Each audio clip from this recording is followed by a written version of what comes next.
Now let's return to one of our top stories. Officials dealing with the aftermath of several clashes at universities. The violence comes just days after the ANC marched against racism. Let's explore the broader implications. Kenneth Lukuko is with us and speaks for the Institute for Justice and Reconciliation. He joins us, as you can see, from Cape Town. Kenneth, good evening to you and welcome. The race issue is firmly back on the agenda, as has been evidenced over the past couple of days. This has been building for some time, though. It shouldn't take anyone by surprise, should it? No, thanks for inviting us, Jeremy. It shouldn't take us, any of us by surprise. The issue is, how do we deal with the legacy of apartheid, which is very racial, in terms of the structure that we've inherited, in terms of who's got access to what in South Africa, and at the same time to also deal with the issues of culture.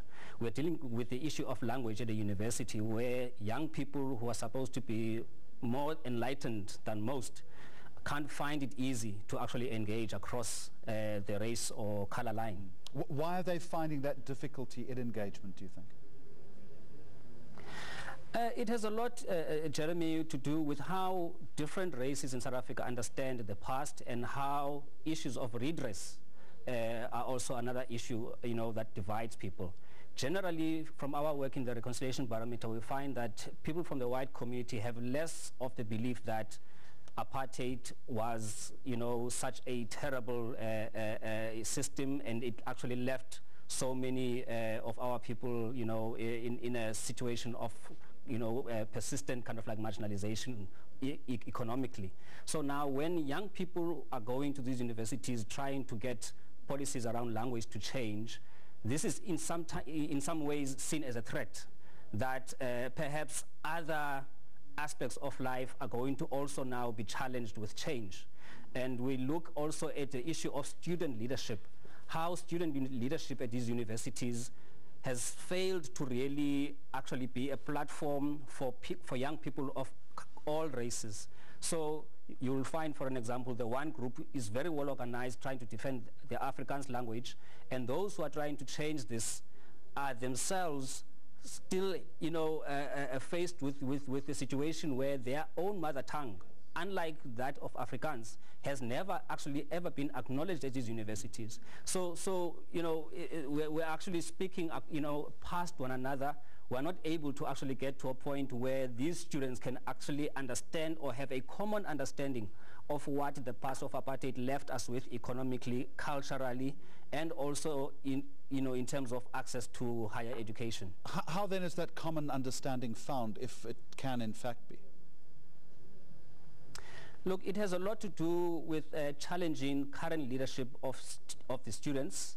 The organizations, for an example, that have been, the names that have been bandied about, like, the National Front or something like that, the leadership has to be engaged, because the followers obviously have a very different understanding to the rest of the students of other races.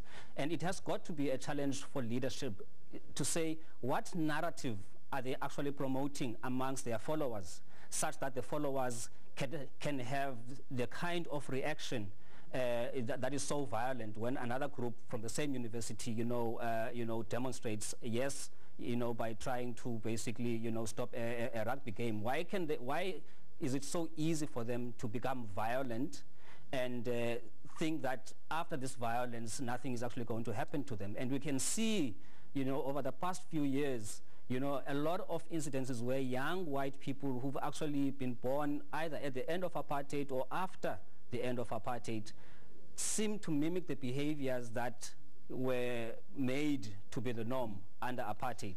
And we've got to ask ourselves the question, what are the leaders prepared to do in order to educate the young white generation of today about the past, so that they can know how to interact in the present in ways that are going to be acceptable to their, to students of other races in the same campuses. Just very quickly, how does that leadership narrative then need to change? And given the time is of the essence here, what is a better way of engaging in order to bridge that chasm that you talk about?